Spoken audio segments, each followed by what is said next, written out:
எல்லாம் வல்ல இறைவனுக்கு முதல் வணக்கம். நான் உங்கள் ஆதித்யா. இன்னைக்கு நம்ம பார்க்க போற நட்சத்திரம் அப்படின்னு பார்த்தீங்கன்னா பரணி, மகம், கேட்டை, உத்திரட்டாதி. இந்த 3 நட்சத்திரக்காரங்க போன ஜென்மத்தில் செஞ்ச கர்மா, அதாவது அதிகப்படியான செயல்கள் அப்படின்னா சந்திரனுக்குன்னு சில காரகத்துவங்கள் இருக்கு.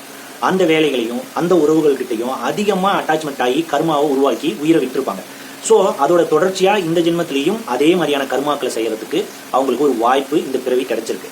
ஸோ இப்போ வந்து ஃபர்ஸ்ட் பார்த்தீங்கன்னா இந்த பரணி, மகம், கேட்டை, உத்திரட்டாதி இவங்கெல்லாம் எந்த மாதிரியான தொழிலில் அதிக ஈடுபாடு காட்டுவாங்க, எந்த மாதிரியான தொழிலில் போனால் ஜெயிக்கலாம், அவங்க எதற்காக இந்த தொழிலில் போகிறாங்க அப்படிங்கிற விஷயத்த பார்ப்போம். அதாவது விளம்பரம் சார்ந்த தொழில், மார்க்கெட்டிங் தொழில், water can business, water bottle விற்பனை பண்ணுறது, கடல் சார்ந்த தொழில், கப்பல் சார்ந்த தொழில், சங்கு, முத்து, உப்பு இது போன்ற விற்பனை செய்யறது, மீன் கருவாடு விற்பனை செய்யறது, மல்லிகை கடை வச்சிருக்கிறது, காய்கறி கடை வச்சிருக்கிறது, வாழைப்பழ கடை வச்சிருக்கிறது, வாழைக்காய் மார்க்கெட்டில் வேலை செய்யறது, துணி துவைக்கிற வேலை செய்யறது, அடுத்து வந்து பார்த்தீங்கன்னா அதாவது அந்த பலசரக்கு கடைன்னு சொல்லுவாங்க, மக்களுக்கு தேவையான உணவுப் பொருட்களை கொண்டு போய் சேர்க்கிற எல்லா தொழில்கள்லையும் இந்த பரணி, மகம், கேட்டை, உத்திரட்டாதி இருக்கும். வெளிநாடுகளுக்கு போய் வேலை செய்யறது, கடல் கடந்து போய் வேலை செய்யறது, இதெல்லாம் வந்து இந்த 4 நட்சத்திரத்துக்கு ஏற்படக்கூடிய தொழில்கள்.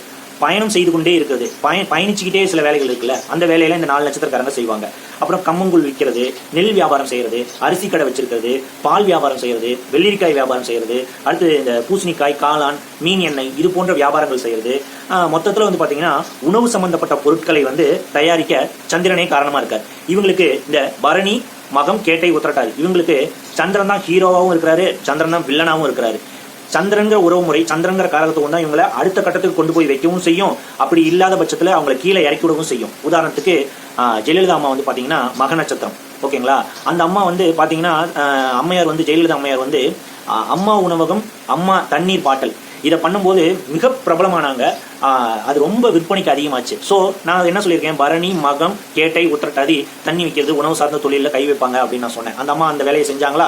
அடுத்த இன்னொரு வந்து பார்த்தீங்கன்னா வச்சுக்கோங்க, வாழையில விற்பனை செய்யறது, பாக்கு தட்டு விற்பனை செய்யறது, வெளிநாட்டுக்கு பயணம் செய்யறது, வெளிநாட்டு வேலை, பஞ்சு விற்பனை, பருத்தி விற்பனை, மனநல மருத்துவர், மீன் பிடிப்பது, குளிர்பானங்கள் விற்பனை செய்வது, சமையல் துறையில் வேலை செய்யறது, ஹோட்டலில் வேலை செய்யறது, ஃபாஸ்ட் ஃபுட்டில் வேலை செய்யறது, டீ கடை, காபி கடை, தின்பண்ட கடை, இந்த மாதிரியான மக்கள் சாப்பிடக்கூடிய உணவுகளில் வியாபாரம் பண்ணக்கூடியது, அதை மார்க்கெட்டிங் பண்ணக்கூடியவங்க, அதை விளம்பரம் பண்ணக்கூடியவங்க எல்லாருமே வந்து பார்த்தீங்கன்னா இந்த பரணி, மகம், கேட்டை, உத்திரட்டாதி நட்சத்திரக்காரங்க இதுல முயற்சி செஞ்சா வாழ்க்கையில வெற்றி அடையலாம். ஃபர்ஸ்ட் தோல்வியா இருக்கும், கண்டிப்பா இதுதான் உங்களுடைய கர்மாவா இருக்கும், இதுதான் உங்களை ஜெயிக்க வைக்கும். அடுத்து வந்து பாத்தீங்கன்னா இந்த 4 நட்சத்திரக்காரங்களுக்கு நடக்கக்கூடிய சில செயல்களை பார்ப்போம்.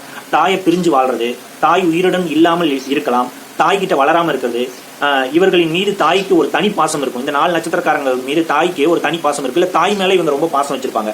நேரத்திற்கு உணவும் தண்ணீர் கிடைக்காதது, சமையல் செய்து கொண்டே இருப்பவர்கள் அல்லது சமையல் செய்யவே பிடிக்காதவங்க, இவர்கள் இருக்கும் இடத்தில் அடிக்கடி தண்ணீர் பற்றாக்குறை இருக்கும், தண்ணீர் இல்லாத ஏரி, கிணறு இருக்கும், அல்லது தண்ணீர் இருந்த கிணற்றை மூடி இருப்பார்கள். அதாவது ஜாதி சொல்றேன்னு நினைக்காதீங்க, ஒரு குறிப்பிட்ட சமுதாயம் துணி துவைக்கிற வேலையை செஞ்சிருப்பாங்க, நீர்லயே நின்றுகிட்டே வேலை செய்யற ஒரு தொழில். அது கூட பாத்தீங்கன்னா வச்சுங்களேன், இந்த 4 நட்சத்திரக்காரங்க அந்த தொழிலை செய்யறவங்களா இருந்திருப்பாங்க. உடலை வருத்தி வேலை செய்யறது, உடலில் அடிக்கடி வலி அதிகமாக இருக்கும், உடலின் ஆசைகளை இவர்களால் கட்டுப்படுத்தவே முடியாது. இந்த 4 நட்சத்திரக்காரங்க உடலோட ஆசைகளை வந்து கட்டுப்படுத்தவே முடியாது. அவங்க வந்து உடலுக்கு தேவையான சுகத்தை அனுபவிக்கணுங்கிற ஆசை ரொம்ப அவங்களுக்கு அதிகமா இருக்கும். அதே மாதிரி இவங்களோட பரம்பரையில வந்து பாத்தீங்கன்னு வச்சுங்களேன், இந்த நான் சொன்ன தொழில் செய்தவர்கள் இருப்பார்கள் அல்லது எதிர்காலத்தில் இருக்க போகிறார்கள் அப்படிங்கறத அர்த்தம்.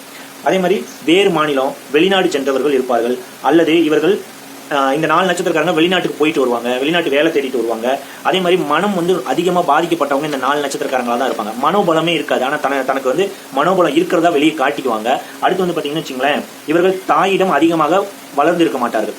அதாவது இந்த பரணி, மகம், கேட்டை, உத்திரட்டாதி இந்த 4 நட்சத்திரக்காரங்க தாய்கிட்ட அதிகமாக வளர்ந்துருக்க மாட்டாங்க, தாயோட அன்பு கிடைச்சிருக்காது, தாயை பிரிஞ்சு வாழக்கூடிய ஒரு சுச்சுவேஷன் ஏற்படும். இந்த 4 நட்சத்திரக்காரங்க செய்ய வேண்டிய வழிபாடுகள் அப்படின்னு வந்து பார்த்தீங்கன்னு வச்சுங்களேன், மாரியம்மன் வழிபாடு, பெண் தெய்வ வழிபாடு, உணவுக்கு அதிக முக்கியத்துவம் கொடுக்கிறார்கள். உணவு வந்து பார்த்தீங்கன்னா ஒன்று சமைச்சிக்கிட்டே இருக்காங்க, இல்லைன்னா சமைக்கவே பிடிக்கல அப்படின்னு சொல்றாங்க.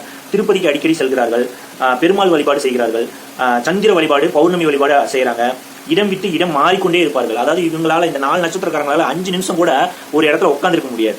ஏதாவது ஒரு ஆக்டிவிட்டிஸ் செஞ்சுக்கிட்டே இருப்பாங்க, அவங்க வந்து நடந்துகிட்டே இருப்பாங்க, இல்ல ஏதாவது ஒரு வேலை செஞ்சுக்கிட்டே இருப்பாங்க. இவங்களால சும்மா ஒரு மணி நேரம் ஒரு இடத்துல பேசாம உட்காரு அப்படின்னா இவங்களால முடியவே முடியாது. மனசில் தைரியம் மிக குறைவு, தான் ஒரு மனம் திடம் உள்ளவன் என்று காட்டிக் கொள்வார்கள். அதை நான் சொன்னல, மனசுல வந்து தைரியம் ரொம்ப குறைவா இருக்கும், தனக்கு வந்து மனசுல வந்து ரொம்ப தைரியம் அதிகமா இருக்கு அப்படிங்கிற மாதிரி காட்டிக்குவாங்க.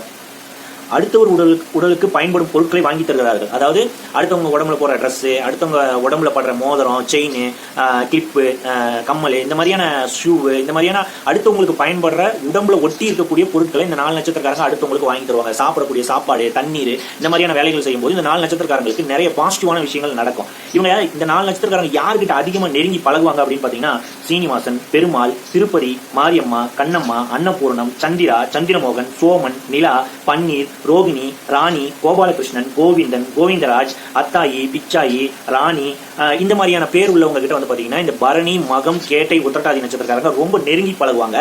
நெருங்கி பழகி அவங்க கிட்ட வந்து நிறைய உதவிகள் வாங்கிக்குவாங்க. அவங்க இவங்களுக்கு ஒரு சப்போர்ட்டா இருப்பாங்க. இந்த 4 நட்சத்திரக்காரங்க, அதாவது பரணி, மகம், கேட்டை, உத்திரட்டாதி, இந்த 4 நட்சத்திரக்காரங்க எந்த நட்சத்திரக்காரங்களோட நெருங்கி பழகுவாங்க? நெருங்கி பழகும் போது அவங்களுக்கு நான் சொன்ன இந்த உணவுத்துறையா இருக்கலாம், அம்மா கிட்ட இருந்து வரக்கூடிய பணமா சொத்தா இருக்கலாம், இல்ல வெளிநாட்டுக்கு பயணம் செய்யறதா இருக்கலாம், இல்ல மார்க்கெட்டிங் தொழில சாதிக்கிறதா இருக்கலாம். இவங்களாம் வந்து இதெல்லாம் வந்து பாசிட்டிவா நடக்கும். யார்கிட்ட நெருங்கி பழகுவாங்க அப்படின்னா ரோகிணி நட்சத்திரம், அஸ்த நட்சத்திரம், திருவோண நட்சத்திரம், கடக ராசி, கடக லக்னம், இந்த நான் சொன்ன இந்த கேட்டகரியில இருக்கிற மற்றவங்க கிட்ட இந்த பரணி, மகம், கேட்டை, உத்திரட்டாதி நட்சத்திரக்காரங்க ரொம்ப நெருங்கி பழகுவாங்க.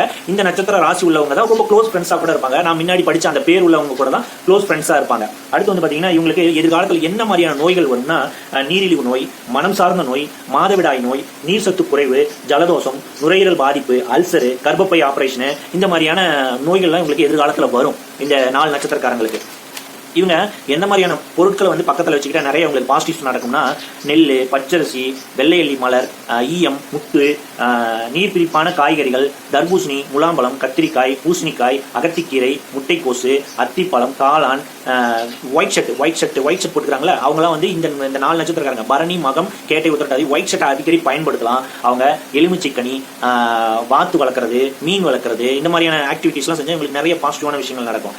ஆன்மீக பரிகாரங்கள் அப்படின்னு எடுத்துக்கிட்டீங்கன்னா மாரியம்மன் வழிபாடு, தாயோட காலில் விழுந்து ஆசீர்வாதம் வாங்குறது, பச்சரிசி அல்லது நெல் தானம் கொடுக்கிறது, வாத்து, வெள்ளை நிற வாத்து வாங்கி வளர்க்கலாம், வெள்ளை நிற வாத்து வாங்கி இவங்க வளர்க்கலாம். ரோகிணி, அஸ்தம், திருவோணம், கடகராசி, கடகலக்னம், இவங்களுக்குலாம் வந்து பாத்தீங்கன்னா பரணி, மகம், கேட்டை, உத்திரட்டாதி நட்சத்திரக்காரங்க நிறைய உதவிகள் செய்யலாம். பணம் ரீதியாக உதவிகள் செய்யும் போது இவங்களுக்கு நிறைய உடல் ரீதியான பலமும் மனம் ரீதியான பலமும் கிடைக்கும். தாய் இறந்திருந்தாங்கன்னா அவங்களோட போட்டோவுக்கு வெள்ளை பூக்களை, வெள்ளை கலர்ல இருக்கிற பூக்களை அணிவிச்சு அவங்க கிட்ட ஆசீர்வாதம் வாங்கிக்கலாம். பௌர்ணமி வழிபாடு அதிகமாக செய்யலாம். கும்பகோணம், திங்களூர் சென்று சந்திர பகவானை அடிக்கடி வழிபட்டு வரலாம். மாரியம்மன் பாடல்களை படிக்கலாம். தாய்க்கு அல்லது மாமியார் அவர்களுக்கு உணவுக்கு உதவி செய்யலாம். இப்ப நம்ம தாய் வந்து கொஞ்சம் வயசாயிடுச்சு, அவங்களுக்கு பொருளாதாரம் இல்லை அப்படிங்கும்போது அவங்களுக்கு வந்து அரிசி, பருப்பு, இந்த மாதிரியான உணவுப் பொருட்கள் வாங்கி கொடுக்கலாம். அப்படி மாமியார் வந்து அதே மாதிரியே இருக்காங்கன்னா அப்படின்னா மாமியாருக்கு அந்த மாதிரியான உதவிகள் செய்யலாம். அடுத்து வந்து பாத்தீங்கன்னா பௌர்ணமி அன்னைக்கு வந்து பாத்தீங்கன்னா தயிர் சாதம் அன்னதானம் கொடுக்கறது இவங்களுக்கு சிறப்பான ஒரு பரிகாரமா இருக்கு. அடுத்து வந்து பாத்தீங்கன்னா திங்கட்கிழமை வரக்கூடிய ஏகாதசி பௌர்ணமி அன்று வரும் சந்திர ஓரையில் வந்து பாத்தீங்கன்னு வச்சுங்களேன், சந்திர ஓரையில வந்து பாத்தீங்கன்னா இவங்க வந்து நெல் மணிகள் இருக்குல்ல, நெல் மணிகளை வந்து வடச்சட்டியில போட்டு நல்ல கருக்குன பிற்பாடு அதை எடுத்து நல்லா அரைச்சு அதுல கொஞ்சம் நெய் சேர்த்து மை மாதிரி செஞ்சு அதை அடிக்கடி நெத்தியில வச்சுக்கிட்டு வந்தீங்கன்னா உங்களுக்கு சந்திரன் சார்ந்த நெகட்டிவ், சாப்பாடு இல்லாம கஷ்டப்படுறது, தாயோட அன்பு இல்லாம கஷ்டப்படுறது, ஒரு மார்க்கெட்டிங் தொழில இருக்கிறோம் அதுல ஜெயிக்க முடியலன்னு கஷ்டப்படுறது, வெளிநாட்டுக்கு போகணும்னு ஆசைப்படுறீங்க அது தடையாய் நிக்கிறது, உணவுத்துறையில சாதிக்கணும்னு நினைக்கிறீங்க அது தடையாய் நிக்கிறது, மக்களுடைய நல்லா கனெக்ட் பண்ணணும்னு நினைக்கிறீங்க, தன்னுடைய வியாபாரத்தை விளம்பரப்படுத்தணும்னு நினைக்கிறீங்க, இதெல்லாம் இந்த மை வச்சுக்கிட்டு போனீங்கன்னா உங்களுக்கு ஈஸியா அட்ராக்ட் ஆகும். ஈஸியா நீங்க வந்து பாத்தீங்கன்னா உங்களுடைய வியாபாரத்துல ஜெயிக்கக்கூடிய வாய்ப்புகள் ஏற்படுத்தும். அடுத்து பாத்தீங்கன்னா இன்னும் நிறைய இருக்கு. அது வந்து வீடியோ ரொம்ப லென்த்தாக போகும் அப்படிங்கிறதுக்காக வந்து நான் அதை இது பண்ணிக்கிறேன். இது ஒரு நாள் கிளாஸாக எடுப்பேன். இன்னும் நிறைய டீட்டெயில்ஸ் இருக்குது, அதெல்லாம் உங்களுக்கு வந்து கிளாஸாக கண்டிப்பாக தரேன். அதாவது இந்த பரணி, மகம், கேட்டை, உத்திரட்டாதி இவங்க வந்து பார்த்தீங்கன்னா கடல் அடிக்கடி குளிக்கிறது, கடலுக்கு போயிட்டு வர்றது, இந்த மாதிரியான விஷயங்கள் பண்ணும்போது இவங்களுக்கு நிறைய பாசிட்டிவாக நடக்கும். அம்மாவை பிரிஞ்சிருக்கும் போது பார்த்தீங்கன்னா அம்மா கிட்ட அடிக்கடி ஆசீர்வாதம் வாங்குறது, அம்மா காலில் விழுந்து ஆசீர்வாதம் வாங்குறதுலாம் வந்து இவங்களுக்கு ஒரு சிறப்பான விஷயம் நடக்கும். முக்கியமாக சொல்லணும்னா உணவுத்துறையில் சாதிக்கணும்னு இருப்பாங்க. அடுத்து வந்து பார்த்தீங்கன்னா தாயோட அன்பு கிடைக்காம இருப்பாங்க. வெளிநாட்டுக்கோ வெளி மாநிலத்துக்கோ போய் நிறைய சம்பாதிக்கணும்னு இருப்பாங்க இந்த 4 நட்சத்திரக்காரங்க. நான் சொன்ன முன்னாடி சொன்ன இந்த வழிபாடுகள்லாம் சிம்பிளாக நீங்கள் பண்ண ஆரம்பிச்சிங்கனாலே இதெல்லாம் உங்கள் வாழ்க்கையில் சக்ஸஸ் ஆகிறத நீங்கள் கண் கூட பார்க்கலாம். நான் சொன்ன பெயர் உள்ள நபர்களில் வந்து நீங்கள் ஃப்ரெண்டு பிடிச்சிங்க. நான் சொன்ன அந்த நட்சத்திரம் ரோகிணி, அஸ்தம், திருவோணம், கடகராசி, கடகலக்னம் இவங்களை ஃப்ரெண்ட்ஸ் பிடிச்சிங்க. ஃப்ரெண்ட்ஸ் பிடிச்சிக்கிறதோட இவங்க தான் நீங்கள் ஃப்ரெண்ட்ஸாக வச்சிருப்பீங்க, ரொம்ப க்ளோஸாக அவங்கள தான் நீங்கள் நம்புவீங்க. அவங்களாம் உங்களுக்கு கண்டிப்பாக ஹெல்ப் செய்வாங்க. அடிக்கடி பௌர்ணமி வழிபாடு செய்யுங்க, மாரியம்மன் வழிபாடு செய்யுங்க. உங்கள் வாழ்க்கை அடுத்த கட்டத்துக்கு வெற்றியாக கொண்டு போகும் அப்படிங்கிறதுக்கான தகவல்களை இந்த பதிவில் நான் கொடுத்துருப்பேன்னு நம்புறேன். அடுத்த ஒரு 4 நட்சத்திரத்தில் உள்ள விஷயங்களை உங்களுக்கு நான் பகிர்ந்துக்கிறேன். அது வரைக்கும் உங்களிடம் இருந்து விடைபெறுவது உங்கள் ஆதித்யா.